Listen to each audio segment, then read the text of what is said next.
তুমি কি ইন্টারভিউ দিতে এসেছো? Yes ma'am. আচ্ছা, তোমার ফার্স্ট কোশ্চেন হলো দিল্লি চলো প্রথমে এই কথাটি কে বলেছিল? ম্যাম সুভাষচন্দ্র বসু। বাহ, গুড।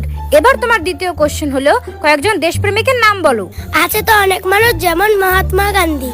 এবার তোমার থার্ড কোশ্চেন হলো ভারত কবে স্বাধীন হয়েছিল? 1942 সালে হওয়ার কথা ছিল, কিন্তু হইতে হইতে 1947 সালে হয়েছে। এবার তোমার লাস্ট কোশ্চেন হলো আকাশে কয়টা তারা আছে? সেটা তো জানা যায়নি, কিন্তু বিজ্ঞানীরা গবেষণা করছে। এবার তুমি যেতে পারো। নেক্সট। কি কি কোশ্চেন করলো রে? কোশ্চেন তো মনে নেই, উত্তর মনে আছে। সেইটাই ক। 1942 সালে হওয়ার কথা ছিল, কিন্তু 1947 সালে হয়েছে। আমারে তো সে সিধা করে দিলি, এই দুইটাই কি আইছিল? না, আরো তিনটা আছে। এখনো জানা যায়নি, বিজ্ঞানীরা গবেষণা করতেছে। সুভাষচন্দ্র বসু, মহাত্মা গান্ধী। যাই ইন্টারভিউ দিয়ে আসি। Good afternoon ma'am. আচ্ছা, তোমার নাম কি? সুভাষচন্দ্র বসু।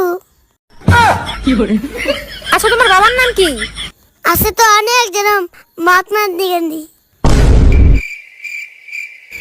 তাই তোমার জন্ম কবে হয়েছিল? 1942 সালে হওয়ার কথা ছিল, কিন্তু 1947 সালে হয়েছে। হাট! তুই কি পাগল হয়েছিস নাকি? সেটা তো জানা যায় না, বিজ্ঞানীরা গবেষণা করতেছে।